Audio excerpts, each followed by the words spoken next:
لقد كان لكم في رسول الله أسوة حسنة لمن كان يرجو الله واليوم الآخر وذكر الله كثيرا۔ تم کو پیغمبر خدا صلی اللہ علیہ وسلم کی پیروی کرنی بہتر ہے، یعنی اس شخص کو جسے خدا سے ملنے اور روز قیامت کے آنے کی امید ہو اور وہ خدا کا ذکر کثرت سے کرتا ہو۔ اسرائیل نے بیان کیا، ان سے ابو اسحاق نے اور ان سے برا رضی اللہ عنہ نے بیان کیا کہ نبی کریم صلی اللہ علیہ وسلم نے ذی قعدہ میں عمرے کا احرام باندھا۔ مکے والے آپ کے مکے میں داخل ہونے سے مانے آئے۔ آخر معاہدہ اس پر ہوا کہ آئندہ سال مکے میں 3 دن آپ قیام کر سکتے ہیں۔ معاہدہ یوں لکھا جانے لگا، یہ وہ معاہدہ ہے جو محمد رسول اللہ صلی اللہ علیہ وسلم نے کیا۔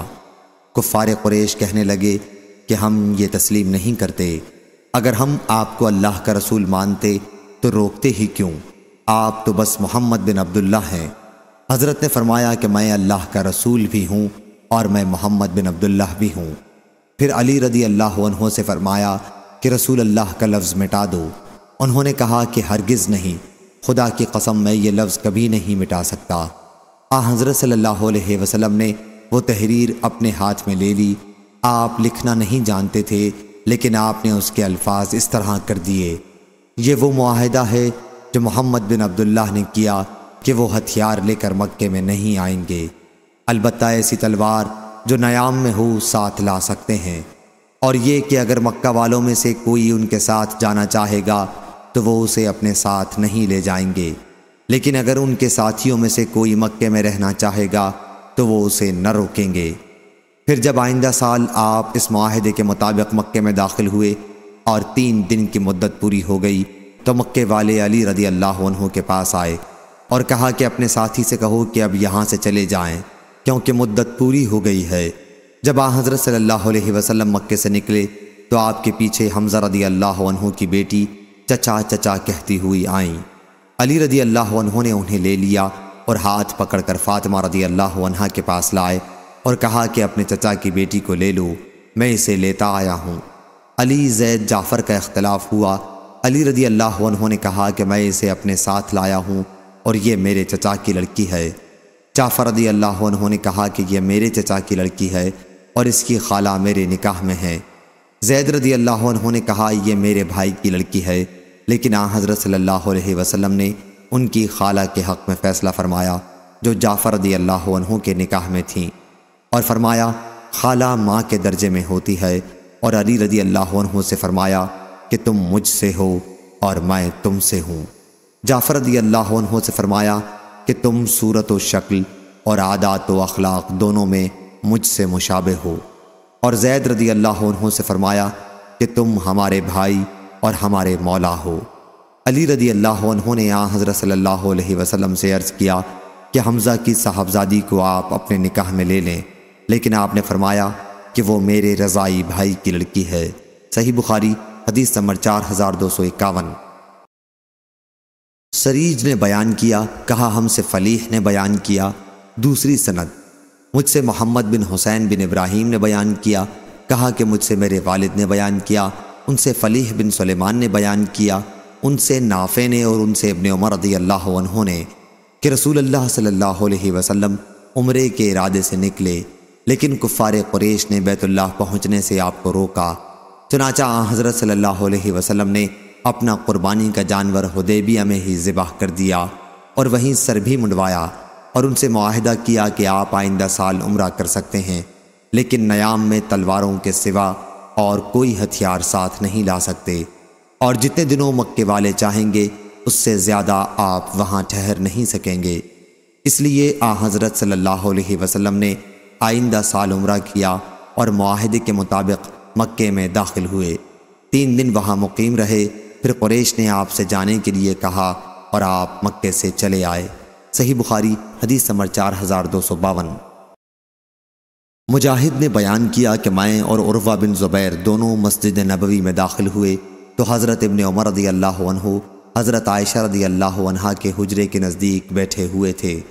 عروہ نے سوال کیا کہ نبی کریم صلی اللہ علیہ وسلم نے کل کتنے عمرے کیے تھے؟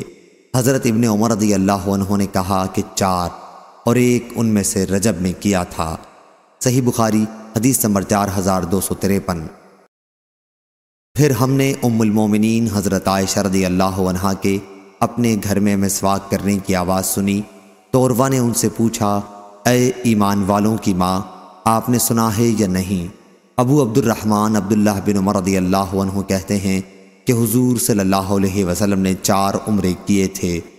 ام المومنین رضی اللہ عنہا نے کہا کہ حضرت صلی اللہ علیہ وسلم نے جب بھی عمرہ کیا تو عبداللہ بن عمر رضی اللہ عنہ آپ کے ساتھ تھے، لیکن آپ نے رجب میں کوئی عمرہ نہیں کیا۔ صحیح بخاری حدیث نمبر 4254۔ سفیان بن عینہ نے بیان کیا، ان سے اسماعیل بن ابی خالد نے، انہوں نے عبداللہ بن ابی اوفا رضی اللہ عنہ سے سنا، وہ بیان کرتے تھے کہ جب رسول اللہ صلی اللہ علیہ وسلم نے عمرہ کیا تو ہم آپ پر آڑ کیے ہوئے مشرکین کے لڑکوں اور مشرکین سے آپ کی حفاظت کرتے رہتے تھے تاکہ وہ آپ کو کوئی ایذا نہ دے سکیں۔ صحیح بخاری حدیث نمبر 4255۔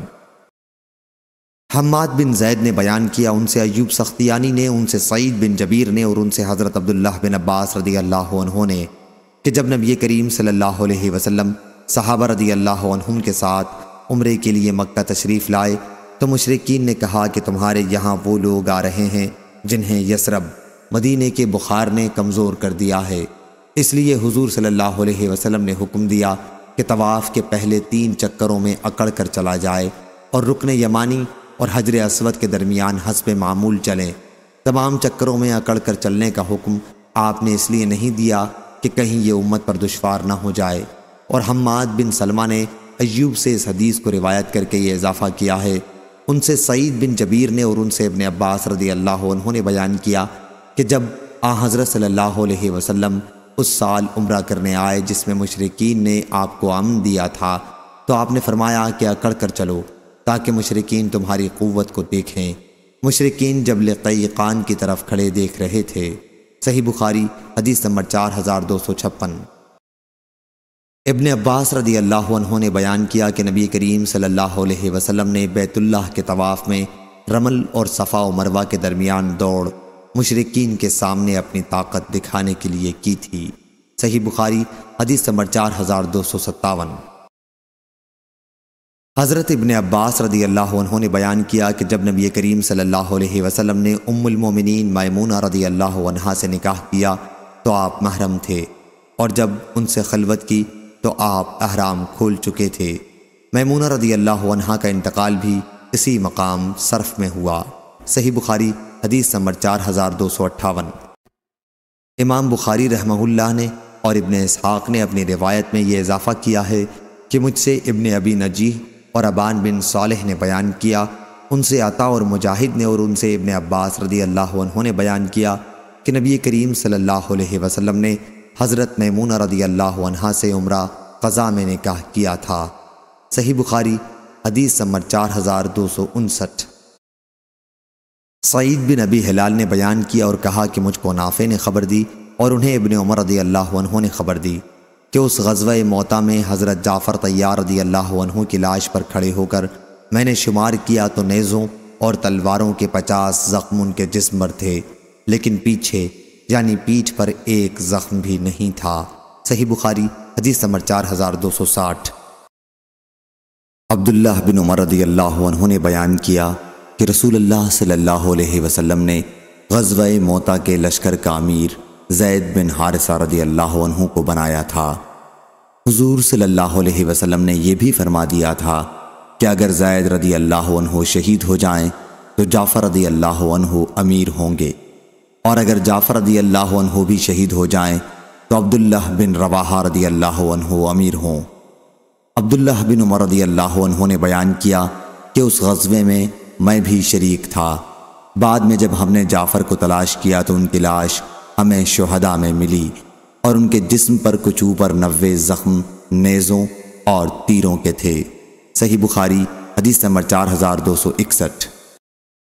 حضرت انس بن مالک رضی اللہ عنہ نے بیان کیا کہ رسول اللہ صلی اللہ علیہ وسلم نے زید، جعفر اور عبداللہ بن رواحہ رضی اللہ عنہم کی شہادت کی خبر اس وقت صحابہ رضی اللہ عنہم کو دے دی تھی جب ابھی ان کے متعلق کوئی خبر نہیں آئی تھی۔ آپ فرماتے جا رہے تھے کہ اب زید رضی اللہ عنہ جھنڈا اٹھائے ہوئے ہیں، اب وہ شہید کر دیے گئے۔ اب جعفر رضی اللہ عنہ نے جھنڈا اٹھا لیا، وہ بھی شہید کر دیے گئے۔ اب ابن رواحہ رضی اللہ عنہ نے جھنڈا اٹھا لیا، وہ بھی شہید کر دیے گئے۔ حضرت صلی اللہ علیہ وسلم کی آنکھوں سے آنسو جاری تھے۔ آخر اللہ کی تلواروں میں سے ایک تلوار خالد بن ولید رضی اللہ عنہ نے جھنڈا اپنے ہاتھ میں لے لیا اور اللہ نے ان کے ہاتھ پر فتح عنایت فرمائی۔ صحیح بخاری حدیث نمبر 4262۔ عمرہ بنت عبد الرحمن نے خبر دی، کہا کہ میں نے حضرت عائشہ رضی اللہ عنہا سے سنا، انہوں نے بیان کیا کہ زید بن حارثہ، جعفر بن ابی طالب اور عبداللہ بن رواحہ رضی اللہ عنہم کی شہادت کی خبر آئی تھی۔ حضرت صلی اللہ علیہ وسلم بیٹھے ہوئے تھے اور آپ کے چہرے سے غم ظاہر ہو رہا تھا۔ حضرت عائشہ رضی اللہ عنہا نے بیان کیا کہ میں دروازے کی دراڑ سے جھانک کر دیکھ رہی تھی، اتنے میں ایک آدمی نے آ کر عرض کیا، یا رسول اللہ، جعفر رضی اللہ عنہ کے گھر کی عورتیں چلا کر رو رہی ہیں۔ حضرت صلی اللہ علیہ وسلم نے حکم دیا کہ انہیں روک دو۔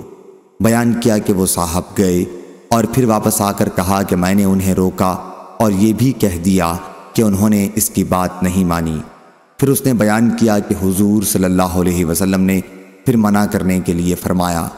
وہ صاحب پھر جا کر واپس آئے اور کہا، خدا کی قسم وہ تو ہم پر غالب آ گئی ہیں۔ حضرت عائشہ رضی اللہ عنہا بیان کرتی تھیں کہ حضور صلی اللہ علیہ وسلم نے ان سے فرمایا کہ پھر ان کے منہ میں مٹی جھونک دو۔ ام المومنین نے بیان کیا، میں نے کہا، اللہ تیری ناک غبار آلود کرے، نہ تو عورتوں کو روک سکا، نہ تو نے رسول اللہ صلی اللہ علیہ وسلم کو تکلیف دینا ہی چھوڑا۔ نوحہ کرنے کی انتہائی برائی اس حدیث سے ثابت ہوئی۔ صحیح بخاری حدیث نمبر 4263۔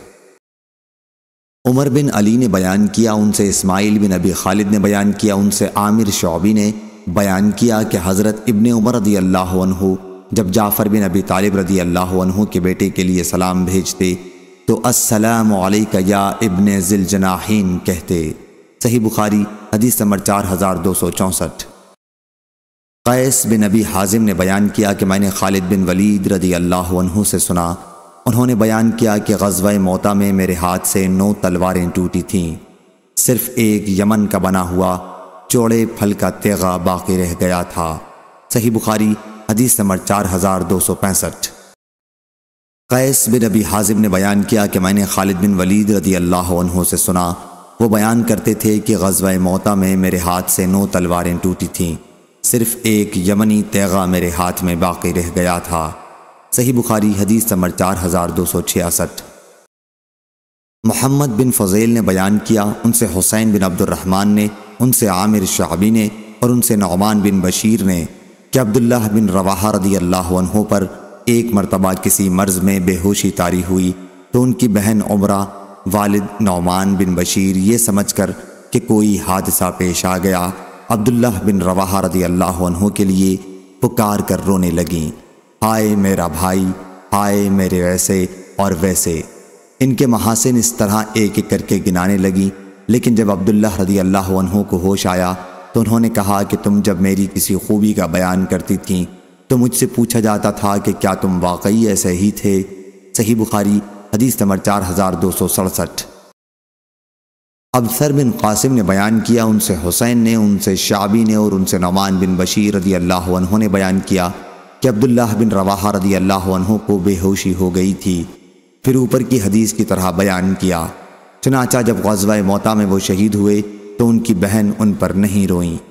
صحیح بخاری حدیث نمبر 4268۔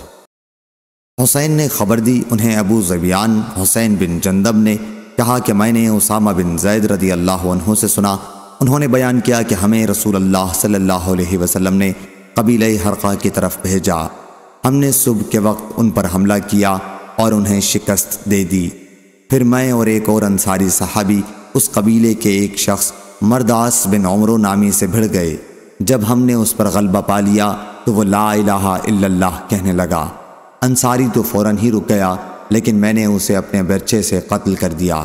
جب ہم لوٹے تو آن حضرت صلی اللہ علیہ وسلم کو بھی اس کی خبر ہوئی۔ آپ صلی اللہ علیہ وسلم نے دریافت فرمایا، اسامہ رضی اللہ عنہ، کیا اس کے لا الہ الا اللہ کہنے کے باوجود تم نے اسے قتل کر دیا؟ میں نے عرض کیا کہ وہ قتل سے بچنا چاہتے تھے، اس نے یہ کلمہ دل سے نہیں پڑھا تھا۔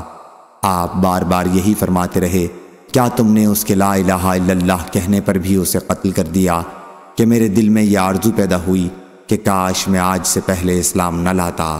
صحیح بخاری حدیث نمبر 4269۔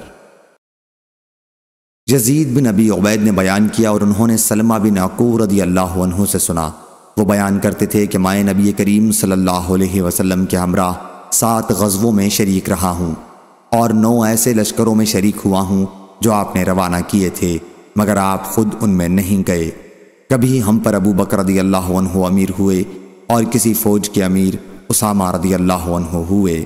صحیح بخاری حدیث نمبر 4270۔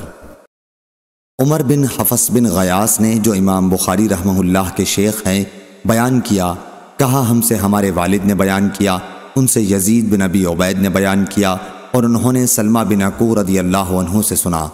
وہ بیان کرتے تھے کہ میں نبی کریم صلی اللہ علیہ وسلم کے ساتھ 7 غزووں میں شریک رہا ہوں اور 9 ایسی لڑائیوں میں گیا ہوں جن کو خود حضور اکرم صلی اللہ علیہ وسلم نے بھیجا تھا۔ کبھی ہمارے امیر ابو بکر ہوتے اور کبھی اسامہ رضی اللہ عنہ ہوتے۔ صحیح بخاری حدیث نمبر 4271۔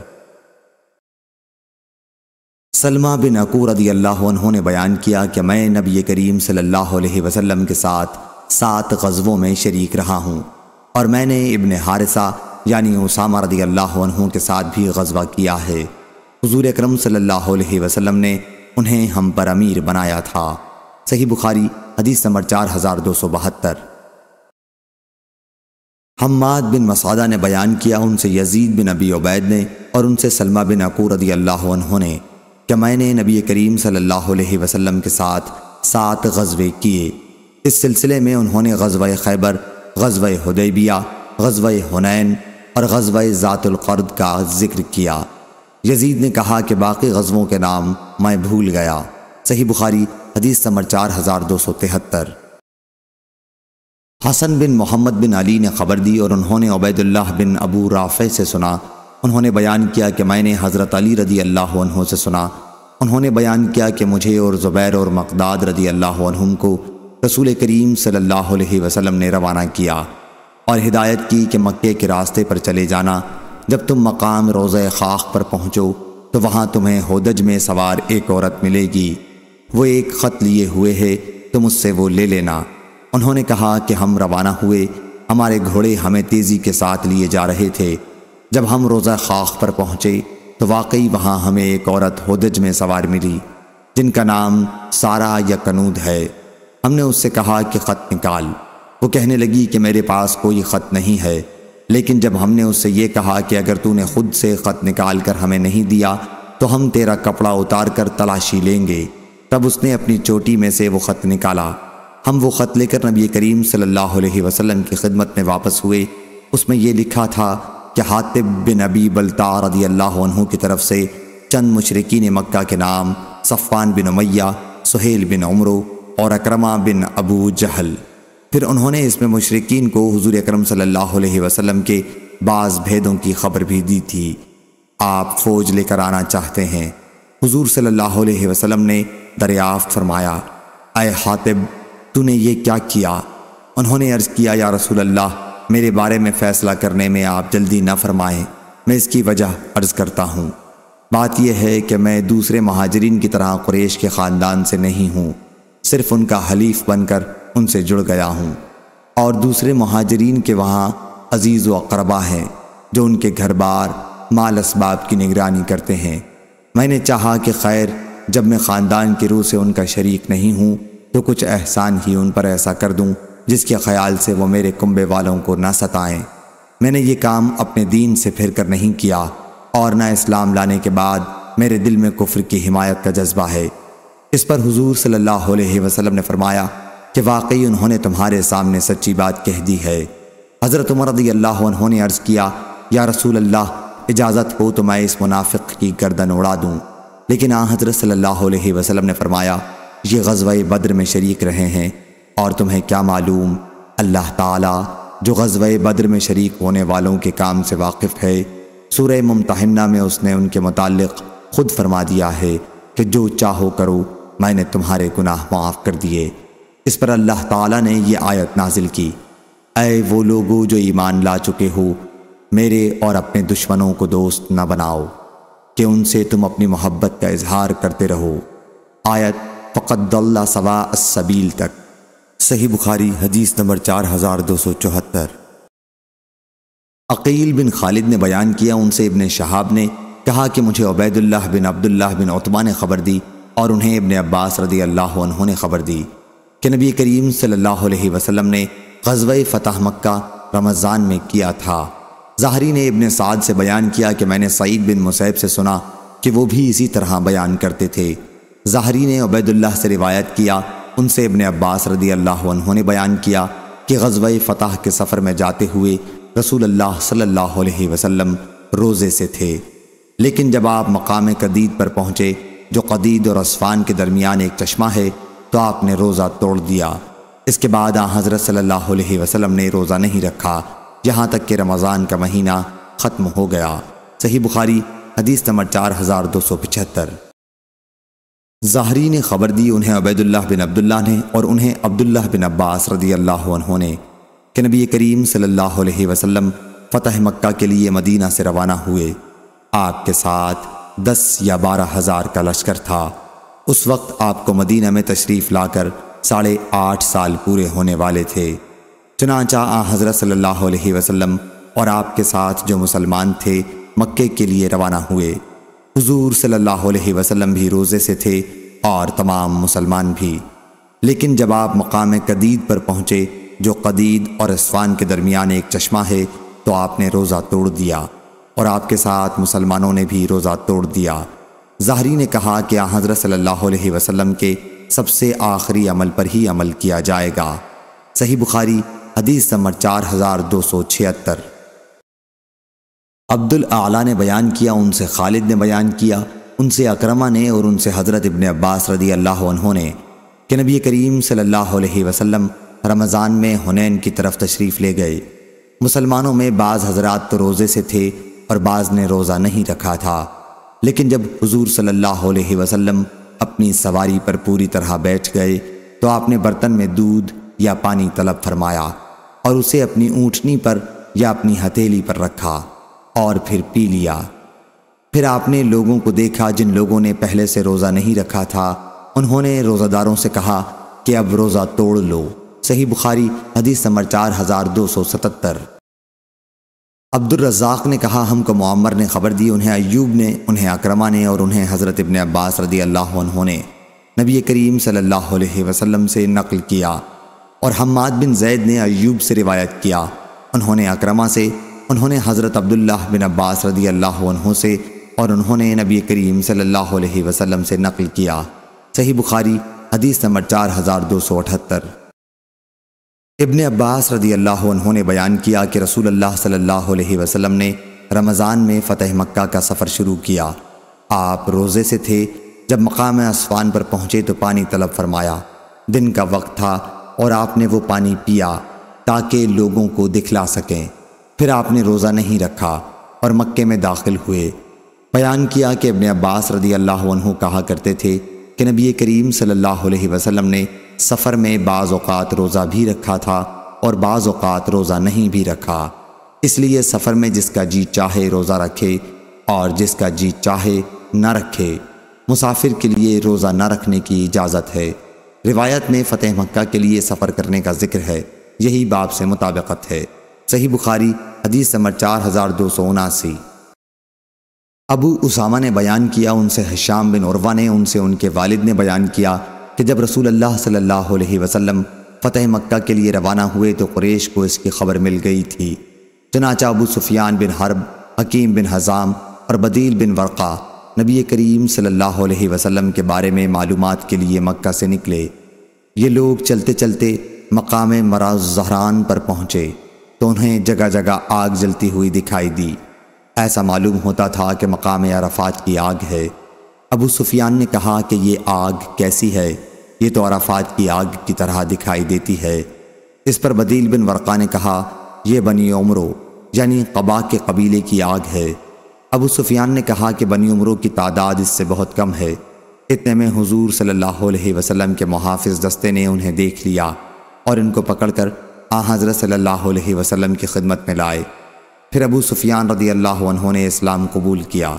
اس کے بعد جب حضرت صلی اللہ علیہ وسلم آگے مکے کی طرف بڑھے تو عباس رضی اللہ عنہ سے فرمایا کہ ابو سفیان رضی اللہ عنہ کو ایسی جگہ پر روک کے رکھو جہاں گھوڑوں کا جاتے وقت ہجوم ہو، تاکہ وہ مسلمانوں کی فوجی قوت کو دیکھ لیں۔ چنانچہ عباس رضی اللہ عنہ انہیں ایسے ہی مقام پر روک کر کھڑے ہو گئے اور حضور اکرم صلی اللہ علیہ وسلم کے ساتھ قبائل کے دستے ایک ایک کر کے ابو سفیان کے سامنے سے گزرنے لگے۔ ایک دستہ گزرا تو انہوں نے پوچھا، عباس یہ کون ہے؟ انہوں نے بتایا کہ یہ قبیلہ غفار ہے۔ ابو سفیان رضی اللہ عنہ نے کہا کہ مجھے غفار سے کیا سروکار؟ پھر قبیلہ جہینہ گزرا تو ان کے متعلق بھی انہوں نے یہی کہا۔ پھر قبیلہ سعد بن حزیم گزرا تو ان کے متعلق بھی انہوں نے یہی کہا۔ پھر قبیلہ سلیم گزرا تو ان کے متعلق بھی یہی کہا۔ آخر ایک دستہ سامنے آیا، اس جیسا فوجی دستہ نہیں دیکھا گیا ہوگا۔ ابو سفیان رضی اللہ عنہ نے پوچھا، یہ کون لوگ ہیں؟ عباس رضی اللہ عنہ نے کہا کہ یہ انصار کا دستہ ہے۔ سعد بن عبادہ رضی اللہ عنہ اس کے امیر ہیں اور انہی کے ہاتھ میں انصار کا علم ہے۔ سعد بن عبادہ رضی اللہ عنہ نے کہا، ابو سفیان آج کا دن قتل عام کا ہے، آج کعبے میں بھی لڑنا درست کر دیا گیا ہے۔ ابو سفیان رضی اللہ عنہ اس پر بولے، اے عباس، قریش کی ہلاکت و بربادی کا دن اچھا آ لگا ہے۔ پھر ایک اور دستہ آیا، یہ سب سے چھوٹا دستہ تھا۔ اس میں رسول اللہ صلی اللہ علیہ وسلم اور آپ کے صحابہ رضی اللہ عنہم تھے۔ حضرت صلی اللہ علیہ وسلم کا علم زبیر بن العوام رضی اللہ عنہ اٹھائے ہوئے تھے۔ جب حضور صلی اللہ علیہ وسلم ابو سفیان کے قریب سے گزرے تو انہوں نے کہا، آپ کو معلوم نہیں سعد بن عبادہ رضی اللہ عنہ کیا کہہ گئے ہیں؟ حضور صلی اللہ علیہ وسلم نے دریافت فرمایا کہ انہوں نے کیا کہا ہے؟ تو ابو سفیان رضی اللہ عنہ نے بتایا کہ یہ کہہ گئے ہیں کہ آپ قریش کا کام تمام کر دیں گے، سب کو قتل کر ڈالیں گے۔ حضور صلی اللہ علیہ وسلم نے فرمایا کہ سعد رضی اللہ عنہ نے غلط کہا ہے، بلکہ آج کا دن وہ ہے جس میں اللہ کعبے کی عظمت اور زیادہ کر دے گا۔ آج کعبے کو غلاف پہنایا جائے گا۔ عروہ نے بیان کیا، پھر حضور صلی اللہ علیہ وسلم نے حکم دیا کہ آپ کا علم مقام مجون میں گاڑ دیا جائے۔ عروہ نے بیان کیا اور مجھے نافع بن جبیر بن مطعم نے خبر دی، کہا کہ میں نے عباس رضی اللہ عنہ سے سنا، انہوں نے زبیر بن عوام رضی اللہ عنہ سے کہا فتح مکہ کے بعد کہ حضور صلی اللہ علیہ وسلم نے ان کو یہی جھنڈا گاڑنے کے لیے حکم فرمایا تھا۔ راوی نے بیان کیا کہ اس دن حضور صلی اللہ علیہ وسلم نے خالد بن ولید رضی اللہ عنہ کو حکم دیا تھا کہ مکے کے بالائی علاقے قدا کی طرف سے داخل ہوں، اور خود حضور اکرم صلی اللہ علیہ وسلم قدا کے نشیبی علاقے کی طرف سے داخل ہوئے۔ اس دن خالد رضی اللہ عنہ کے دستے کے 2 صحابی حبیش بن عشر اور کرز بن جابر فہری رضی اللہ عنہ شہید ہوئے تھے۔ صحیح بخاری حدیث نمبر 4280۔ معاویہ بن قرہ نے بیان کیا، انہوں نے عبداللہ بن مفعل رضی اللہ عنہ سے سنا، انہوں نے بیان کیا کہ میں نے دیکھا کہ رسول اللہ صلی اللہ علیہ وسلم فتح مکہ کے موقع پر اپنے اونٹ پر سوار ہیں اور خوش الحانی کے ساتھ سورہ فتح کی تلاوت فرما رہے ہیں۔ معاویہ بن قرہ رضی اللہ عنہ نے کہا کہ اگر اس کا خطرہ نہ ہوتا کہ لوگ مجھے گھیر لیں گے تو میں بھی اسی طرح تلاوت کر کے دکھاتا جیسے عبداللہ بن مغفل رضی اللہ عنہ نے پڑھ کر سنایا تھا۔ صحیح بخاری حدیث نمبر 4281۔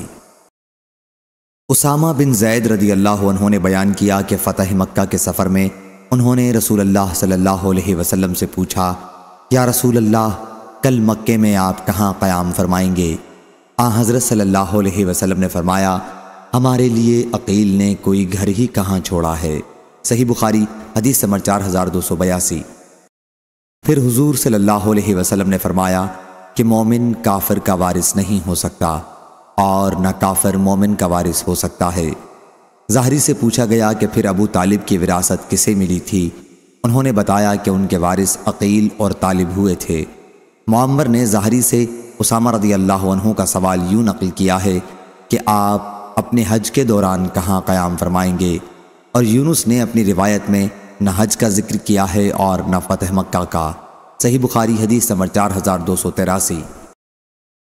ابو زناد نے بیان کیا، ان سے عبد الرحمن نے اور ان سے ابو ہریرہ رضی اللہ عنہ نے بیان کیا کہ نبی کریم صلی اللہ علیہ وسلم نے فرمایا، انشاءاللہ ہماری قیام گاہ اگر اللہ تعالیٰ نے فتح عنایت فرمائی تو خیف بنی کنانہ میں ہوگی، جہاں قریش نے کفر کی حمایت کے لیے قسم کھائی تھی۔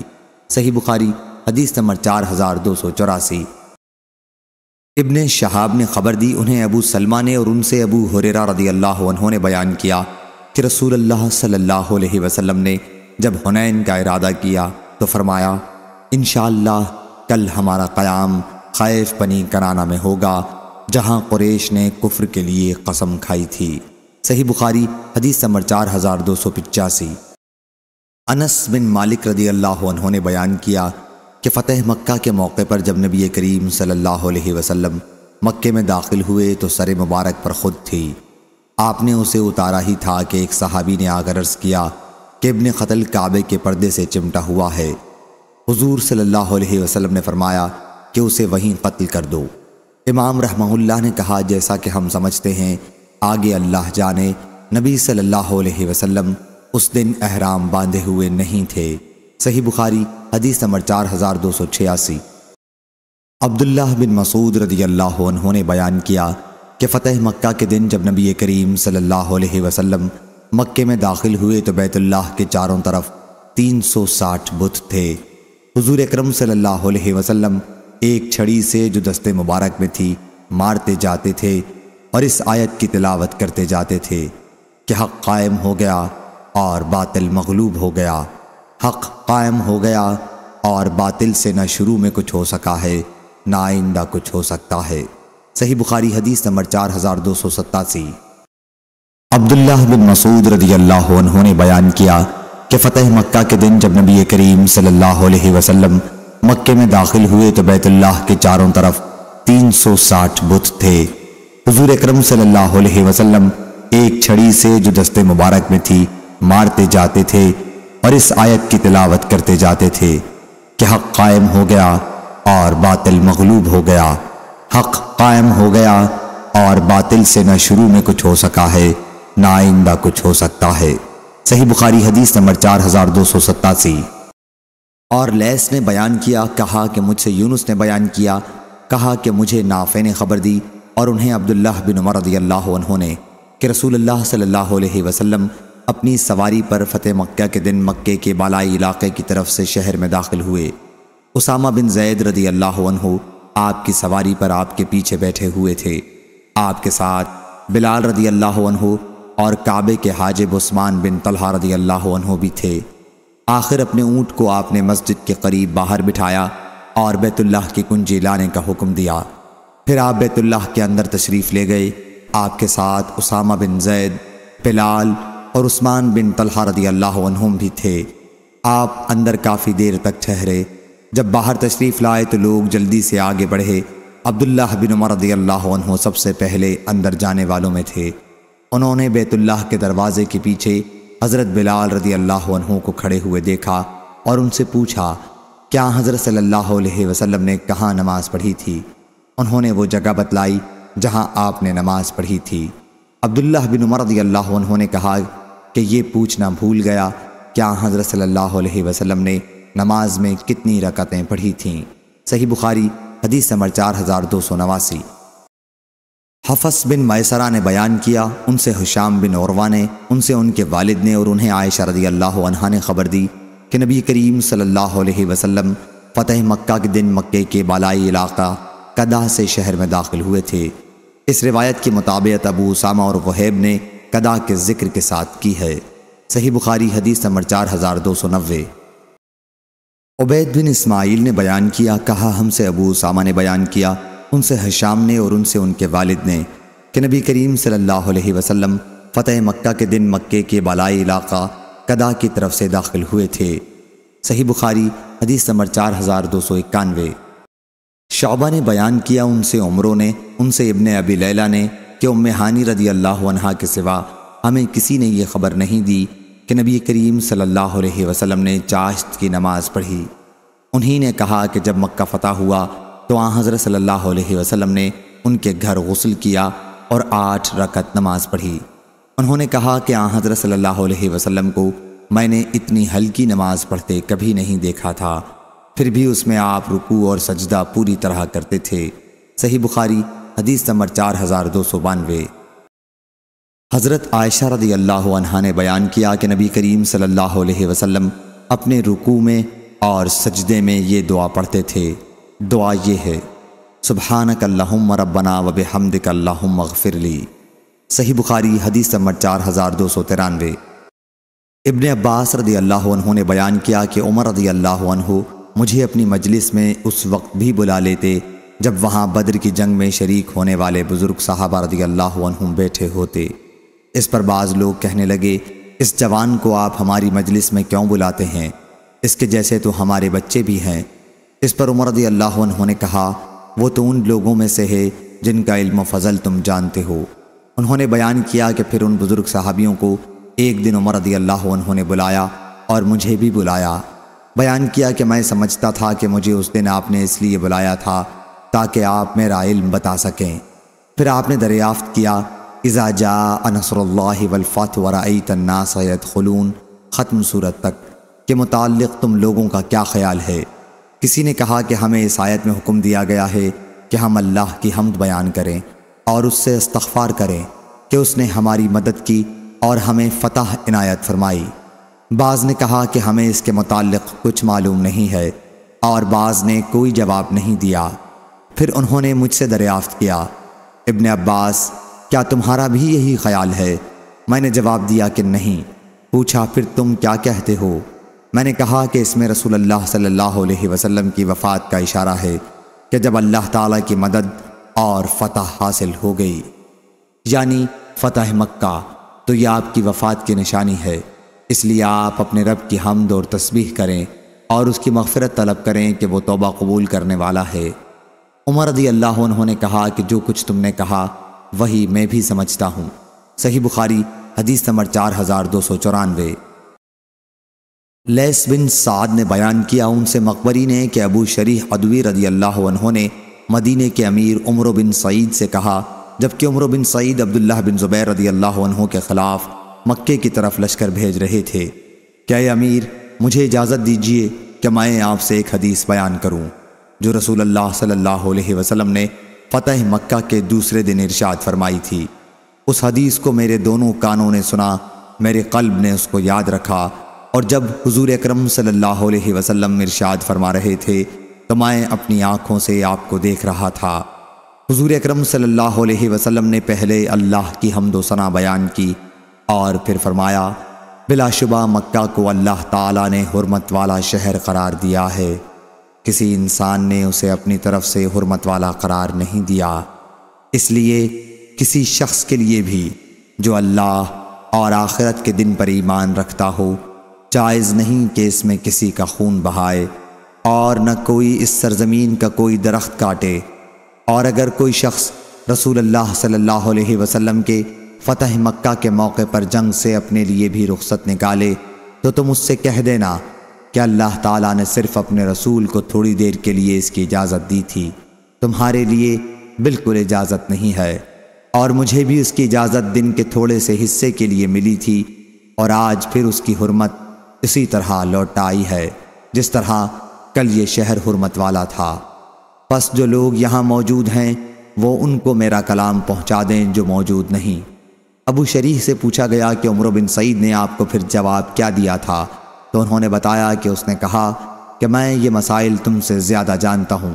حرم کسی گناہگار کو پناہ نہیں دیتا، نہ کسی کا خون کر کے بھاگنے والے کو پناہ دیتا ہے، مفسد کو بھی پناہ نہیں دیتا۔ صحیح بخاری حدیث نمبر 4295۔ لیث نے بیان کیا، ان سے یزید بن ابی حبیب نے، ان سے عطا بن ابی رباح نے، اور ان سے جابر بن عبداللہ رضی اللہ عنہ نے بیان کیا، انہوں نے نبی کریم صلی اللہ علیہ وسلم سے سنا، آپ نے فتح مکہ کے موقع پر مکہ مکرمہ میں فرمایا تھا کہ اللہ اور اس کے رسول نے شراب کی خرید و فروخت مطلق حرام قرار دے دی ہے۔ صحیح بخاری حدیث نمبر 4296۔ سفیان ثوری نے بیان کیا دوسری سند اور ہم سے قبسیہ بن عقبہ نے بیان کیا، کہا ہم سے سفیان ثوری نے بیان کیا، ان سے یحییٰ بن ابی اسحاق نے اور ان سے انس رضی اللہ عنہ نے بیان کیا کہ ہم نبی کریم صلی اللہ علیہ وسلم کے ساتھ مکے میں 10 دن ٹھہرے تھے اور اس مدت میں ہم نماز قصر کرتے تھے۔ صحیح بخاری حدیث نمبر 4297۔ عاصم نے خبر دی، انہیں اکرمہ نے اور ان سے ابن عباس رضی اللہ عنہ نے بیان کیا کہ نبی کریم صلی اللہ علیہ وسلم نے مکے میں 19 دن قیام فرمایا تھا اور اس مدت میں صرف نماز 2 رکعتیں قصر پڑھتے تھے۔ صحیح بخاری حدیث نمبر 4298۔ عبداللہ بن عباس رضی اللہ عنہ نے بیان کیا کہ ہم نبی کریم صلی اللہ علیہ وسلم کے ساتھ سفر میں فتح مکہ کے بعد 19 دن تک مقیم رہے، اور عبداللہ بن عباس رضی اللہ عنہ نے کہا کہ ہم سفر میں 19 دن تک تو نماز قصر پڑھتے تھے، لیکن جب اس سے زیادہ مدت گزر جاتی تو پھر پوری نماز پڑھتے تھے۔ صحیح بخاری حدیث نمبر 4299۔ یونس نے بیان کیا، ان سے ابن شہاب نے کہا مجھ کو عبداللہ بن ثعلبہ بن سعیر رضی اللہ عنہ نے خبر دی کہ نبی کریم صلی اللہ علیہ وسلم نے فتح مکہ کے دن ان کے چہرے پر شفقت کی راہ سے ہاتھ پھیرا تھا۔ صحیح بخاری حدیث نمبر 4300۔ زہری نے بیان کیا کہ جب ہم سے ابو جمیلہ رضی اللہ عنہ نے حدیث بیان کی تو ہم سعید بن مسیب کے ساتھ تھے۔ بیان کیا کہ ابو جمیلہ نے کہا کہ انہوں نے نبی کریم صلی اللہ علیہ وسلم کی صحبت پائی اور وہ آپ کے ساتھ غزوہ فتح مکہ کے لیے نکلے تھے۔ صحیح بخاری حدیث نمبر 4301۔ ایوب نے کہا کہ مجھ سے ابو قلابہ نے کہا عمرو بن سلمہ رضی اللہ عنہ کی خدمت میں حاضر ہو کر یہ قصہ کیوں نہیں پوچھتے؟ ابو قلابہ نے کہا کہ پھر میں ان کی خدمت میں گیا اور ان سے سوال کیا۔ انہوں نے کہا جاہلیت میں ہمارا قیام ایک چشمے پر تھا جہاں عام راستہ تھا، سوار ہمارے قریب سے گزرتے تو ہم ان سے پوچھتے لوگوں کا کیا خیال ہے، اس شخص کا کیا معاملہ ہے۔ یہ اشارہ نبی کریم صلی اللہ علیہ وسلم کی طرف ہوتا تھا۔ لوگ بتاتے کہ وہ کہتے ہیں کہ اللہ نے انہیں اپنا رسول بنا کر بھیجا ہے اور اللہ ان پر وحی نازل کرتا ہے، یا اللہ نے ان پر وحی نازل کی ہے۔ وہ قرآن کی کوئی آیت سناتے، میں وہ فوراً یاد کر لیتا، اس کی باتیں میرے دل کو لگتی تھیں۔ ادھر سارے عرب والے فتح مکہ پر اپنے اسلام کو موقف کیے ہوئے تھے۔ ان کا کہنا یہ تھا کہ اس نبی کو اور اس کی قوم قریش کو نمٹنے دو، اگر وہ ان پر غالب آ گئے تو پھر واقعی وہ سچے نبی ہیں۔ چنانچہ جب مکہ فتح ہو گیا تو ہر قوم نے اسلام لانے میں پہل کی، اور میرے والد نے بھی میری قوم کے اسلام میں جلدی کی۔ پھر جب وہ مدینہ سے واپس آئے تو کہا کہ میں خدا کی قسم ایک سچے نبی کے پاس سے آ رہا ہوں۔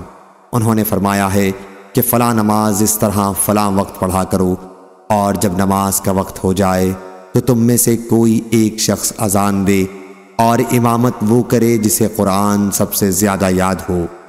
لوگوں نے اندازہ کیا کہ کسے قرآن سب سے زیادہ یاد ہے، تو کوئی شخص ان کے قبیلے میں مجھ سے زیادہ قرآن یاد کرنے والا نہیں ملا، کیونکہ میں آنے جانے والے سواروں سے سن کر قرآن مجید یاد کر لیا کرتا تھا، اس لیے مجھے لوگوں نے امام بنایا، حالانکہ اس وقت میری عمر 6 یا 7 سال کی تھی، اور میرے پاس ایک ہی چادر تھی۔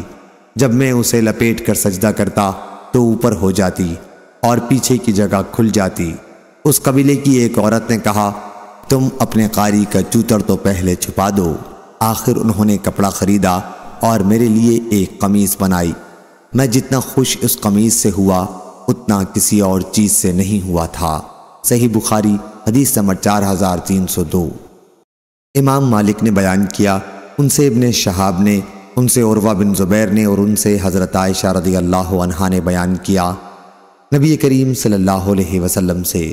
دوسری سند اور لیث بن سعد نے کہا مجھ سے یونس نے بیان کیا، ان سے ابن شہاب نے، انہیں عروہ بن زبیر نے خبر دی، اور ان سے حضرت عائشہ رضی اللہ عنہا نے بیان کیا کہ عتبہ بن ابی وقاص نے مرتے وقت زمانہ جاہلیت میں اپنے بھائی سعد بن ابی وقاص رضی اللہ عنہ کو وصیت کی تھی کہ وہ زمعہ بن لیثی کی باندی سے پیدا ہونے والے بچے کو اپنے قبضے میں لے لیں۔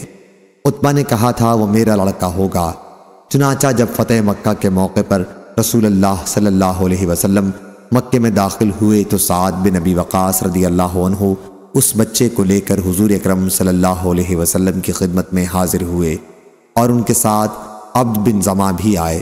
سعد بن ابی وقاص رضی اللہ عنہ نے تو یہ کہا، یہ میرے بھائی کا لڑکا ہے۔ بھائی نے وصیت کی تھی کہ اسی کا لڑکا ہے، لیکن عبد بن زمع نے کہا، یا رسول اللہ، یہ میرا بھائی میرے والد زمع کا بیٹا ہے، کیونکہ انہی کے بستر پر پیدا ہوا ہے۔ حضرت صلی اللہ علیہ وسلم نے زمع کی باندی کے لڑکے کو دیکھا تو وہ واقعی سعد کے بھائی عتبہ بن ابی وقاص کی شکل پر تھا، لیکن حضور صلی اللہ علیہ وسلم نے قانون شریعت کے مطابق فیصلہ یہ کیا کہ اے عبد بن زمع، تم ہی اس بچے کو رکھو، یہ تمہارا بھائی ہے، کیونکہ یہ تمہارے والد کے فراش پر اس کی باندی کے بطن سے پیدا ہوا ہے۔ لیکن دوسری طرف ام المومنین سودا رضی اللہ عنہا سے، جو زمع کی بیٹی تھی، فرمایا، سودا، اس لڑکے سے پردہ کیا کرنا، کیونکہ آپ نے اس لڑکے میں عتبہ بن ابی وقاص رضی اللہ عنہ کی شباہت پائی تھی۔ ابن شہاب نے کہا، ان سے عائشہ رضی اللہ عنہا نے بیان کیا کہ رسول کریم صلی اللہ علیہ وسلم نے فرمایا تھا، لڑکا اس کا ہوتا ہے جس کی جورو یا لونڈی کے پیٹ سے پیدا ہوا ہو، اور زنا کرنے والے کے حصے میں سنگ ہی ہیں۔ ابن شہاب نے بیان کیا کہ ابو ہریرہ رضی اللہ عنہ اس حدیث کو پکار پکار کر بیان کیا کرتے تھے۔ صحیح بخاری حدیث نمبر 4303۔ عروہ بن زبیر نے خبر دی کہ غزوہ فتح مکہ کے موقع پر ایک عورت نے نبی کریم صلی اللہ علیہ وسلم کے عہد میں چوری کر لی تھی۔ اس عورت کی قوم گھبرائی ہوئی اسامہ بن زید رضی اللہ عنہ کے پاس آئی تاکہ وہ حضور صلی اللہ علیہ وسلم سے اس کی سفارش کر دیں کہ اس کا ہاتھ چوری کے جرم میں نہ کاٹا جائے۔ عروہ نے بیان کیا کہ جب اسامہ رضی اللہ عنہ نے اس کے بارے میں حضرت صلی اللہ علیہ وسلم سے گفتگو کی تو آپ کے چہرے مبارک کا رنگ بدل گیا اور آپ نے فرمایا، تم مجھ سے اللہ کی قائم کی ہوئی ایک حد کے بارے میں سفارش کرنے آئے ہو۔ اسامہ رضی اللہ عنہ نے عرض کیا، میرے لیے دعائے مغفرت کیجیے یا رسول اللہ۔ پھر دوپہر کے بعد حضرت صلی اللہ علیہ وسلم نے صحابہ رضی اللہ عنہم کو خطاب کیا، اللہ تعالیٰ کی اس کی شان کے مطابق تعریف کرنے کے بعد فرمایا، اما بعد، تم میں سے پہلے لوگ اس لیے ہلاک ہو گئے کہ اگر ان میں سے کوئی معزز شخص چوری کرتا تو اسے چھوڑ دیتے، لیکن اگر کوئی کمزور چوری کر لیتا تو اس پر حد قائم کرتے، اور اس ذات کی قسم جس کے ہاتھ میں محمد کی جان ہے، اگر فاطمہ بنت محمد بھی چوری کر لے تو میں اس کا ہاتھ کاٹوں گا۔ اس کے بعد حضور صلی اللہ علیہ وسلم نے اس عورت کے لیے حکم دیا اور ان کا ہاتھ کاٹ دیا گیا۔ پھر اس عورت نے صدق دل سے توبہ کر لی اور شادی بھی کر لی۔ حضرت عائشہ رضی اللہ عنہا نے بیان کیا کہ بعد میں وہ میرے یہاں آتی تھیں، ان کو اور کوئی ضرورت ہوتی تو میں رسول اللہ صلی اللہ علیہ وسلم کے سامنے پیش کر دیتی۔ صحیح بخاری حدیث نمبر 4304۔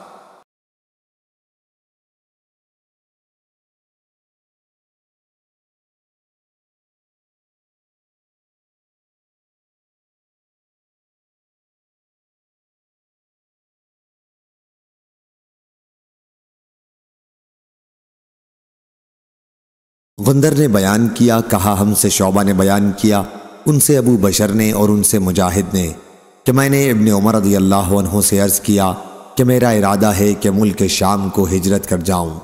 فرمایا، اب ہجرت باقی نہیں رہی، جہاد ہی باقی رہ گیا ہے، اس لیے جاؤ اور خود کو پیش کرو، اگر تم نے کچھ پا لیا تو بہتر، ورنہ واپس آ جانا۔ صحیح بخاری حدیث نمبر 4309۔ ابو بشر نے خبر دی، انہوں نے مجاہد سے سنا کہ جب میں نے عبداللہ بن عمر رضی اللہ عنہ سے عرض کیا تو انہوں نے کہا کہ اب ہجرت باقی نہیں رہی، یا فرمایا کہ رسول اللہ صلی اللہ علیہ وسلم کے بعد پھر ہجرت کہاں رہی، اگلی روایت کی طرح بیان کیا۔ صحیح بخاری حدیث نمبر 4310۔ یحییٰ بن حمزہ نے بیان کیا، انہوں نے کہا کہ مجھ سے ابو عمر اوزائی نے بیان کیا، ان سے عبدہ بن ابی لبابہ نے، ان سے مجاہد بن جبر مکی نے کہ عبداللہ بن عمر رضی اللہ عنہ کہا کرتے تھے کہ فتح مکہ کے بعد ہجرت باقی نہیں رہی۔ صحیح بخاری حدیث نمبر 4311۔ عطا بن ابی رباح نے بیان کیا کہ میں عبید بن عمیر کے ساتھ حضرت عائشہ رضی اللہ عنہا کی خدمت میں حاضر ہوا۔ عبید نے ان سے ہجرت کا مسئلہ پوچھا تو انہوں نے کہا کہ اب ہجرت باقی نہیں رہی۔ پہلے مسلمان اپنا دین بچانے کے لیے اللہ اور اس کے رسول کی طرف پناہ لینے کے لیے آتے تھے، اس خوف سے کہ کہیں دین کی وجہ سے فتنے میں نہ پڑ جائیں۔ اس لیے اب جب کہ اللہ تعالیٰ نے اسلام کو غالب کر دیا تو مسلمان جہاں بھی چاہے اپنے رب کی عبادت کر سکتا ہے۔ اب تو صرف جہاد اور جہاد کی نیت کا ثواب باقی ہے۔ صحیح بخاری حدیث نمبر 4312۔ حسن بن مسلم نے خبر دی اور انہیں مجاہد نے کہا کہ رسول اللہ صلی اللہ علیہ وسلم فتح مکہ کے دن خطبہ سنانے کھڑے ہوئے اور فرمایا، جس دن اللہ تعالیٰ نے آسمان و زمین کو پیدا کیا تھا اسی دن اس نے مکے کو حرمت والا شہر قرار دے دیا تھا، پس یہ شہر اللہ کے حکم کے مطابق قیامت تک کے لیے حرمت والا رہے گا، جو مجھ سے پہلے کبھی کسی کے لیے حلال نہیں ہوا اور نہ میرے بعد کسی کے لیے حلال ہوگا، اور میرے لیے بھی صرف ایک گھڑی کے لیے حلال ہوا تھا، یہاں حدود حرم میں شکار کے قابل جانور نہ چھیڑے جائیں، یہاں کے کانٹے دار درخت نہ کاٹے جائیں، نہ یہاں کی گھاس اکھاڑی جائے، اور یہاں پر گری پڑی چیز اس شخص کے سوا جو اعلان کرنے کا ارادہ رکھتا ہو اور کسی کے لیے اٹھانی جائز نہیں۔ اس پر حضرت عباس بن عبد المطلب رضی اللہ عنہ نے کہا، یا رسول اللہ، اذخر گھاس کی اجازت دیجیے، کیونکہ سناروں کے لیے اور مکانات کی تعمیر وغیرہ کے لیے یہ ضروری ہے۔ آپ خاموش ہو گئے، پھر فرمایا، اذخر اس حکم سے الگ ہے، اس کا کاٹنا حلال ہے۔ دوسری روایت ابن جرید سے اسی سند سے ایسی ہی ہے، انہوں نے عبد الکریم بن مالک سے، انہوں نے اکرمہ سے، انہوں نے ابن عباس سے اور ابو ہریرہ رضی اللہ عنہ نے بھی حضرت صلی اللہ علیہ وسلم سے ایسی ہی روایت کی ہے۔ صحیح بخاری حدیث نمبر 4313۔ یزید بن ہارون نے بیان کیا، کہا ہم کو اسماعیل بن ابی خالد نے خبر دی، انہوں نے بیان کیا کہ میں نے عبداللہ بن ابی اوفا رضی اللہ عنہ کے ہاتھ میں زخم کا نشان دیکھا، پھر انہوں نے بتلایا کہ مجھے یہ زخم اس وقت آیا تھا جب میں رسول اللہ صلی اللہ علیہ وسلم کے ساتھ غزوہ حنین میں شریک تھا۔ میں نے کہا، آپ حنین میں شریک تھے؟ انہوں نے کہا کہ اس سے بھی پہلے میں کئی غزوات میں شریک ہو چکا ہوں۔ صحیح بخاری حدیث نمبر 4314۔ سفیان سوری نے بیان کیا، ان سے ابو اسحاق نے کہا کہ میں نے برا رضی اللہ عنہ سے سنا، ان کے یہاں ایک شخص آیا اور ان سے کہنے لگا کہ اے ابو عمارہ، کیا تم نے حنین کی لڑائی میں پیٹھ پھیر لی تھی؟ انہوں نے کہا، میں اس کی گواہی دیتا ہوں کہ نبی کریم صلی اللہ علیہ وسلم اپنی جگہ سے نہیں ہٹے تھے، البتہ جو لوگ قوم میں جلد باز تھے انہوں نے اپنی جلد بازی کا ثبوت دیا تھا، پس قبیلہ حوازن والوں نے ان پر تیر برسائے۔ ابو سفیان بن حارث رضی اللہ عنہ حضور صلی اللہ علیہ وسلم کے سفید خچر کی لگام تھامے ہوئے تھے اور حضور صلی اللہ علیہ وسلم فرما رہے تھے، میں نبی ہوں، اس میں بالکل جھوٹ نہیں، میں عبد المطلب کی اولاد ہوں۔ صحیح بخاری حدیث نمبر 4315۔ ابو الولید نے بیان کیا، کہا ہم سے شعبہ نے بیان کیا، ان سے ابو اسحاق نے کہ برا بن عازب رضی اللہ عنہ سے پوچھا گیا، میں سن رہا تھا کہ تم لوگوں نے نبی کریم صلی اللہ علیہ وسلم کے ساتھ غزوہ حنین میں پیٹھ پھیر لی تھی۔ انہوں نے کہا، جہاں تک حضور اکرم صلی اللہ علیہ وسلم کا تعلق ہے تو آپ نے پیٹھ نہیں پھیری تھی، ہوا یہ تھا کہ حوازن والے بڑے تیر انداز تھے، حضور صلی اللہ علیہ وسلم نے اس موقع پر فرمایا تھا، میں نبی ہوں، اس میں جھوٹ نہیں، میں عبد المطلب کی اولاد ہوں۔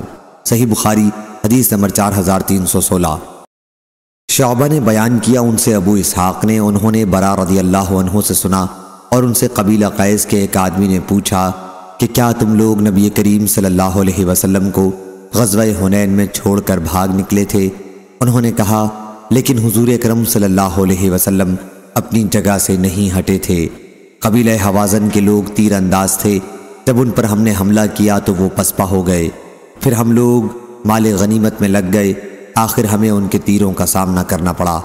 میں نے خود دیکھا تھا کہ حضور اکرم صلی اللہ علیہ وسلم اپنے سفید خچر پر سوار تھے اور حضرت ابو سفیان رضی اللہ عنہ اس کی لگام تھامے ہوئے تھے۔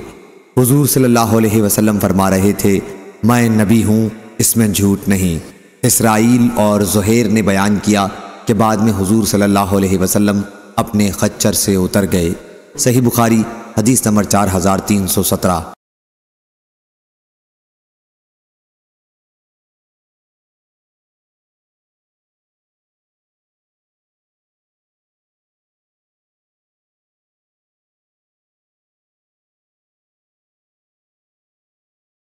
حماد بن زید نے بیان کیا ان سے ایوب نے ان سے نافع نے کہ عمر رضی اللہ عنہ نے عرض کیا یا رسول اللہ، دوسری سند، اور مجھ سے محمد ابن مقاتل نے بیان کیا، کہا ہم کو عبداللہ بن مبارک نے خبر دی، انہیں معمر نے خبر دی، انہیں ایوب نے، انہیں نافع نے، اور ان سے ابن عمر رضی اللہ عنہ نے بیان کیا کہ جب ہم غزوہ حنین سے واپس ہو رہے تو عمر رضی اللہ عنہ نے نبی کریم صلی اللہ علیہ وسلم سے اپنی ایک نظر کے متعلق پوچھا جو انہوں نے زمانہ جاہلیت میں اعتکاف کی مانی تھی، اور حضور صلی اللہ علیہ وسلم نے انہیں اسے پوری کرنے کا حکم دیا۔ اور بعض احمد بن عبدہ ضبی نے حماد سے بیان کیا، ان سے ایوب نے، ان سے نافع نے، اور ان سے ابن عمر رضی اللہ عنہ نے، اور اس روایت کو جریر بن حازم اور حماد بن سلمہ نے ایوب سے بیان کیا، ان سے نافع نے، ان سے ابن عمر رضی اللہ عنہ نے نبی کریم صلی اللہ علیہ وسلم سے۔ صحیح بخاری حدیث نمبر 4320۔ قتادہ کے مولا ابو محمد نے اور ان سے ابو قتادہ رضی اللہ عنہ نے بیان کیا کہ غزوہ حنین کے لیے ہم نبی کریم صلی اللہ علیہ وسلم کے ساتھ نکلے۔ جب جنگ ہوئی تو مسلمان ذرا ڈگمگا گئے، یعنی آگے پیچھے ہو گئے۔ میں نے دیکھا کہ ایک مشرک ایک مسلمان کے اوپر غالب ہو رہا ہے، میں نے پیچھے سے اس کی گردن پر تلوار ماری اور اس کی ذرا کاٹ ڈالی۔ اب وہ مجھ پر پلٹ پڑا اور مجھے اتنی زور سے بھینچا کہ موت کی تصویر میری آنکھوں میں پھر گئی۔ آخر وہ مر گیا اور مجھے چھوڑ دیا۔ پھر میری ملاقات عمر رضی اللہ عنہ سے ہوئی۔ میں نے پوچھا لوگوں کو کیا ہو گیا ہے؟ انہوں نے فرمایا یہی اللہ عز و جل کا حکم ہے۔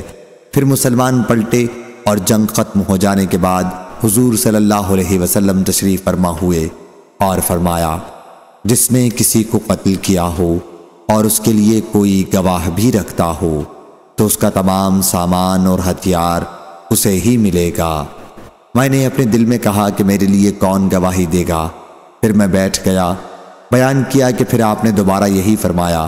اس مرتبہ پھر میں نے دل میں کہا کہ میرے لیے کون گواہی دے گا، اور پھر بیٹھ گیا۔ حضور صلی اللہ علیہ وسلم نے پھر اپنا فرمان دہرایا تو میں اس مرتبہ کھڑا ہو گیا۔ حضور صلی اللہ علیہ وسلم نے اس مرتبہ فرمایا کیا بات ہے ابو قتادہ؟ میں نے آپ کو بتایا تو ایک صاحب اسود بن خزائی اسلمی نے کہا کہ یہ سچ کہتے ہیں اور ان کے مقتول کا سامان میرے پاس ہے، آپ میرے حق میں انہیں راضی کر دیں کہ سامان مجھ سے نہ لیں۔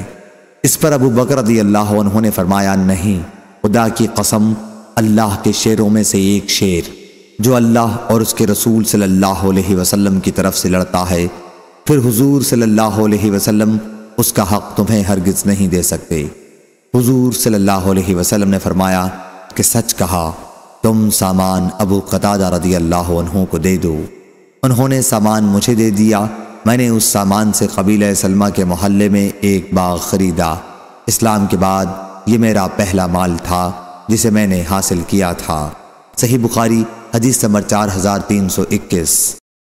ابو قتادہ رضی اللہ عنہ کے مولا ابو محمد نے بیان کیا، غزوہ حنین کے دن میں نے ایک مسلمان کو دیکھا کہ ایک مشرک سے لڑ رہا تھا اور ایک دوسرا مشرک پیچھے سے مسلمان کو قتل کرنے کی گھات میں تھا۔ پہلے تو میں اسی کی طرف بڑھا، اس نے اپنا ہاتھ مجھے مارنے کے لیے اٹھایا تو میں نے اس کے ہاتھ پر وار کر کے کاٹ دیا۔ اس کے بعد وہ مجھ سے چمٹ گیا اور اتنی زور سے مجھے بھینچا کہ میں ڈر گیا۔ آخر اس نے مجھے چھوڑ دیا اور ڈھیلا پڑ گیا۔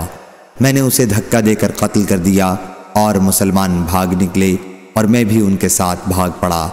لوگوں میں عمر بن خطاب رضی اللہ عنہ نظر آئے تو میں نے ان سے پوچھا لوگ کیوں بھاگ رہے ہیں؟ انہوں نے فرمایا کہ اللہ تعالیٰ کا یہی حکم ہے۔ پھر لوگ حضرت صلی اللہ علیہ وسلم کے پاس آ کر جمع ہو گئے۔ حضور صلی اللہ علیہ وسلم نے فرمایا کہ جو شخص اس پر گواہ قائم کر دے گا کہ کسی مقتول کو اسی نے قتل کیا ہے تو اس کا سارا سامان اسے ملے گا۔ میں اپنے مقتول پر گواہ کے لیے اٹھا لیکن مجھے کوئی گواہ دکھائی نہ دیا۔ آخر میں بیٹھ گیا۔ پھر میرے سامنے ایک صورت آئی۔ میں نے اپنے معاملے کی اطلاع حضور اکرم صلی اللہ علیہ وسلم کو دی۔ آپ کے پاس بیٹھے ہوئے ایک صاحب اسود بن خزائی اسلمی رضی اللہ عنہ نے کہا کہ ان کے مقتول کا ہتھیار میرے پاس ہے، آپ میرے حق میں انہیں راضی کر دیں۔ اس پر حضرت ابو بکر رضی اللہ عنہ نے کہا ہرگز نہیں، اللہ کے شیروں میں سے ایک شیر کو چھوڑ کر جو اللہ اور اس کے رسول کے لیے جنگ کرتا ہے اس کا حق قریش کے ایک بزدل کو حضرت صلی اللہ علیہ وسلم نہیں دے سکتے۔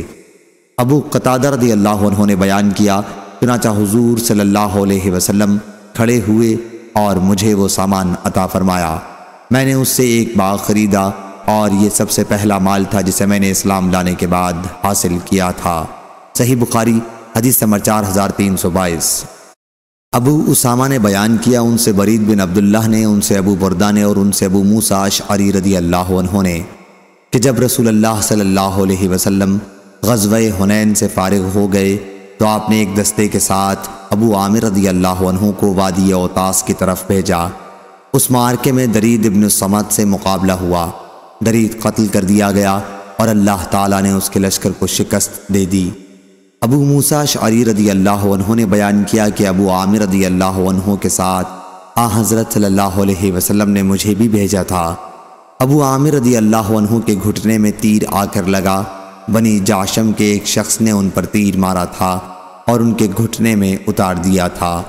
میں ان کے پاس پہنچا اور کہا، چچا یہ تیر آپ پر کس نے پھینکا ہے؟ انہوں نے ابو موسیٰ رضی اللہ عنہ کو اشارے سے بتایا کہ وہ جاشمی میرا قاتل ہے جس نے مجھے نشانہ بنایا ہے۔ میں اس کی طرف لپکا اور اس کے قریب پہنچ گیا، لیکن جب اس نے مجھے دیکھا تو وہ بھاگ پڑا۔ میں نے اس کا پیچھا کیا اور میں یہ کہتا جاتا تھا، تجھے شرم نہیں آتی؟ تجھ سے مقابلہ نہیں کیا جاتا۔ آخر وہ رک گیا اور ہم نے ایک دوسرے پر تلوار سے وار کیا۔ میں نے اسے قتل کر دیا اور ابو عامر رضی اللہ عنہ سے جا کر کہا کہ اللہ نے آپ کے قاتل کو قتل کروا دیا۔ انہوں نے فرمایا کہ میرے گھٹنے میں سے تیر نکال لے۔ میں نے نکال دیا تو اس سے پانی جاری ہو گیا۔ پھر انہوں نے فرمایا، بھتیجے حضور اکرم صلی اللہ علیہ وسلم کو میرا سلام پہنچانا اور عرض کرنا کہ میرے لیے مغفرت کی دعا فرمائیں۔ ابو عامر رضی اللہ عنہ نے لوگوں پر مجھے اپنا نائب بنا دیا۔ اس کے بعد وہ تھوڑی دیر اور زندہ رہے اور شہادت پائی۔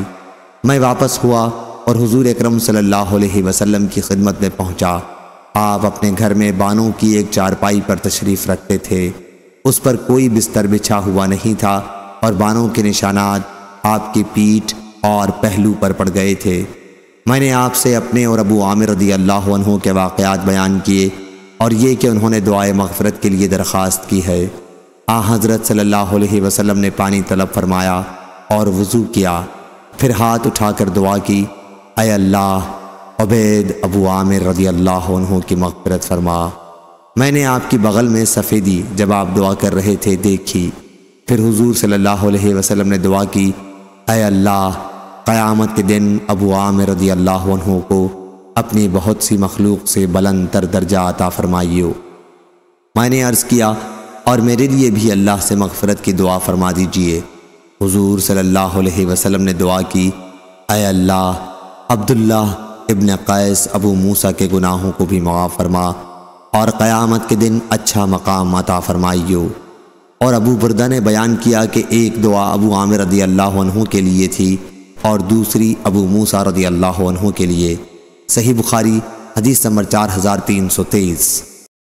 ہشام بن عروہ نے بیان کیا، ان سے ان کے والد نے، ان سے زینب بنت ابی سلمہ نے اور ان سے ان کی والدہ ام المومنین ام سلمہ رضی اللہ عنہا نے کہ نبی کریم صلی اللہ علیہ وسلم میرے یہاں تشریف لائے تو میرے پاس ایک مخنث بیٹھا ہوا تھا۔ پھر حضرت صلی اللہ علیہ وسلم نے سنا کہ وہ عبداللہ بن امیہ سے کہہ رہا تھا، کیا اے عبداللہ دیکھو اگر کل اللہ تعالیٰ نے طائف کی فتح تمہیں عنایت فرمائی تو غیلان بن سلمہ کی بیٹی بادیہ نامی کو لے لینا۔ وہ جب سامنے آتی ہے تو پیٹ پر 4 بل اور پیٹھ موڑ کر جاتی ہے تو 8 بل دکھائی دیتے ہیں، یعنی بہت موٹی تازی عورت ہے۔ اس لیے حضرت صلی اللہ علیہ وسلم نے فرمایا، یہ شخص اب تمہارے گھر میں نہ آیا کرے۔ ابن عینہ نے بیان کیا کہ ابن جریج نے کہا، اس مخنث کا نام حیث تھا۔ ہم سے محمود نے کہا، ان سے ابو اسامہ نے بیان کیا، ان سے ہشام نے اسی طرح بیان کیا اور یہ اضافہ کیا کہ حضور صلی اللہ علیہ وسلم اس وقت طائف کا محاصرہ کیے ہوئے تھے۔ صحیح بخاری حدیث نمبر 4324۔ سفیان بن عینہ نے بیان کیا، ان سے عمرو بن دینار نے، ان سے ابو العباس نابینا شاعر نے اور ان سے عبداللہ بن عمر رضی اللہ عنہ نے، انہوں نے بیان کیا کہ جب رسول اللہ صلی اللہ علیہ وسلم نے طائف کا محاصرہ کیا تو دشمن کا کچھ بھی نقصان نہیں کیا۔ آخر آپ نے فرمایا کہ اب انشاءاللہ ہم واپس ہو جائیں گے۔ مسلمانوں کے لیے ناکام لوٹنا بڑا شاق گزرا۔ انہوں نے کہا کہ واہ، بغیر فتح کے ہم واپس چلے جائیں۔ راوی نے ایک مرتبہ نذهب کے بجائے نقفل کا لفظ استعمال کیا، یعنی ہم لوٹ جائیں اور طائف کو فتح نہ کریں۔ یہ کیوں کر ہو سکتا ہے؟ اس پر آن حضرت صلی اللہ علیہ وسلم نے فرمایا کہ پھر صبح سویرے میدان میں جنگ کے لیے آ جاؤ۔ صحابہ صبح سویرے ہی آ گئے، لیکن ان کی بڑی تعداد زخمی ہو گئی۔ اب پھر آن حضرت صلی اللہ علیہ وسلم نے فرمایا کہ انشاءاللہ ہم کل واپس چلیں گے۔ صحابہ رضی اللہ عنہ نے اسے بہت پسند کیا۔ آن حضرت صلی اللہ علیہ وسلم اس پر ہنس پڑے، اور سفیان رضی اللہ عنہ نے ایک مرتبہ بیان کیا کہ آن حضرت صلی اللہ علیہ وسلم مسکرا دیے۔ بیان کیا کہ حمیدی نے کہا کہ ہم سے سفیان نے یہ پوری خبر بیان کی۔ صحیح بخاری حدیث نمبر 4325۔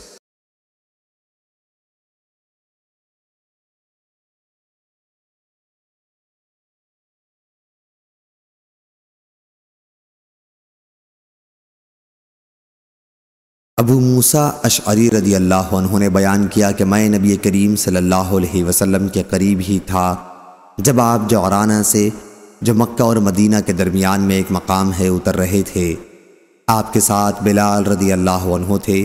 اسی عرصے میں آن حضرت صلی اللہ علیہ وسلم کے پاس ایک بدوی آیا اور کہنے لگا کہ آپ نے جو مجھ سے وعدہ کیا ہے اسے پورا کیوں نہیں کرتے؟ حضور صلی اللہ علیہ وسلم نے فرمایا کہ تمہیں بشارت ہو۔ اس پر وہ بدوی بولا، بشارت تو آپ مجھے بہت دے چکے۔ پھر حضور صلی اللہ علیہ وسلم نے چہرہ مبارک ابو موسیٰ اور بلال کی طرف پھیرا، کہا پھر آپ بہت غصے میں معلوم ہو رہے تھے۔ آپ نے فرمایا اس نے بشارت واپس کر دی، اب تم دونوں اسے قبول کر لو۔ ان دونوں حضرات نے عرض کیا ہم نے قبول کیا۔ پھر آپ نے پانی کا ایک پیالہ طلب فرمایا اور اپنے دونوں ہاتھوں اور چہرے کو اس میں دھویا اور اسی میں کلی کی، اور ابو موسیٰ اشعری رضی اللہ عنہ اور بلال رضی اللہ عنہ ہر دو سے فرمایا کہ اس کا پانی پی لو اور اپنے چہروں اور سینوں پر اسے ڈال لو اور بشارت حاصل کرو۔ ان دونوں نے پیالہ لے لیا اور ہدایت کے مطابق عمل کیا۔ پردے کے پیچھے سے ام سلمہ رضی اللہ عنہا نے بھی کہا کہ اپنی ماں کے لیے بھی کچھ چھوڑ دینا، چنانچہ ان ہر دو نے ان کے لیے ایک حصہ چھوڑ دیا۔ صحیح بخاری حدیث نمبر 4328۔ صفوان بن یعلی بن امیہ نے خبر دی کہ یعلی نے کہا کاش میں رسول اللہ صلی اللہ علیہ وسلم کو اس وقت دیکھ سکتا جب آپ پر وحی نازل ہوتی ہے۔ بیان کیا کہ حضور اکرم صلی اللہ علیہ وسلم جعرانہ میں ٹھہرے ہوئے تھے۔ آپ کے لیے ایک کپڑے سے سایہ کر دیا گیا تھا اور اس میں چند صحابہ رضی اللہ عنہم بھی آپ کے ساتھ موجود تھے۔ اتنے میں ایک اعرابی آئے، وہ ایک جبہ پہنے ہوئے تھے، خوشبو میں بسا ہوا۔ انہوں نے عرض کیا یا رسول اللہ، ایک ایسے شخص کے بارے میں آپ کا کیا حکم ہے جو اپنے جبے میں خوشبو لگانے کے بعد عمرے کا احرام باندھے؟ فوراً ہی عمر رضی اللہ عنہ نے یعلی رضی اللہ عنہ کو آنے کے لیے ہاتھ سے اشارہ کیا۔ یعلی رضی اللہ عنہ حاضر ہو گئے اور اپنا سر آن حضرت صلی اللہ علیہ وسلم کو دیکھنے کے لیے اندر کیا۔ نزول وحی کی کیفیت سے آن حضرت صلی اللہ علیہ وسلم کا چہرہ مبارک سرخ ہو رہا تھا اور زور زور سے سانس چل رہا تھا۔ تھوڑی دیر تک یہی کیفیت رہی، پھر ختم ہو گئی تو آپ نے دریافت فرمایا کہ ابھی عمرے کے متعلق جس نے سوال کیا تھا وہ کہاں ہے؟ انہیں تلاش کر کے لایا گیا تو آپ نے فرمایا کہ جو خوشبو تم نے لگا رکھی ہے اسے 3 مرتبہ دھو لو اور جبہ اتار دو اور پھر عمرے میں وہی کام کرو جو حج میں کرتے ہو۔ صحیح بخاری حدیث نمبر 4329۔ عبداللہ بن زید بن عاصم رضی اللہ عنہ نے بیان کیا کہ غزوہ حنین کے موقع پر اللہ تعالیٰ نے اپنے رسول کو جو غنیمت دی تھی، آپ نے اس کی تقسیم کمزور ایمان کے لوگوں میں جو فتح مکہ کے بعد ایمان لائے تھے کر دی، اور انصار کو اس میں سے کچھ نہیں دیا۔ اس کا انہیں کچھ ملال ہوا کہ وہ مال جو آن حضرت صلی اللہ علیہ وسلم نے دوسروں کو دیا انہیں کیوں نہیں دیا۔ آپ نے اس کے بعد انہیں خطاب کیا اور فرمایا اے انصاریو، کیا میں نے تمہیں گمراہ نہیں پایا تھا؟ پھر تم کو میرے ذریعے اللہ تعالیٰ نے ہدایت نصیب کی اور تم میں آپس میں دشمنی اور نا اتفاقی تھی، تو اللہ تعالیٰ نے میرے ذریعے تم میں باہم الفت پیدا کی اور تم محتاج تھے، اللہ تعالیٰ نے میرے ذریعے غنی کیا۔ آپ کے ایک ایک جملے پر انصار کہتے جاتے تھے کہ اللہ اور اس کے رسول کے ہم سب سے زیادہ احسان مند ہیں۔ حضور صلی اللہ علیہ وسلم نے فرمایا کہ میری باتوں کا جواب دینے سے تمہیں کیا چیز مانے رہی؟ بیان کیا کہ حضور صلی اللہ علیہ وسلم کے ہر اشارے پر انصار عرض کرتے جاتے کہ اللہ اور اس کے رسول کے ہم سب سے زیادہ احسان مند ہیں۔ پھر حضور صلی اللہ علیہ وسلم نے فرمایا کہ اگر تم چاہتے ہو تو مجھ سے اس طرح بھی کہہ سکتے تھے کہ آپ آئے تو لوگ آپ کو جھٹلا رہے تھے لیکن ہم نے آپ کی تصدیق کی وغیرہ۔ کیا تم اس پر خوش نہیں ہو کہ جب لوگ اونٹ اور بکریاں لے جا رہے ہوں گے تو تم اپنے گھروں کی طرف رسول اللہ صلی اللہ علیہ وسلم کو ساتھ لیے جا رہے ہوگے؟ اگر ہجرت کی فضیلت نہ ہوتی تو میں بھی انصار کا ایک آدمی بن جاتا۔ لوگ خواہ کسی گھاٹی یا وادی میں چلیں، میں تو انصار کی وادی اور گھاٹی میں چلوں گا۔ انصار اس کپڑے کی طرح ہیں، یعنی استر جو ہمیشہ جسم سے لگا رہتا ہے، اور دوسرے لوگ اوپر کے کپڑے کی طرح ہیں، یعنی ابرا۔ تم لوگ انصار دیکھو گے کہ میرے بعد تم پر دوسروں کو ترجیح دی جائے گی۔ تم ایسے وقت میں صبر کرنا یہاں تک کہ مجھ سے حوض پر آ ملو۔ صحیح بخاری حدیث نمبر 4330۔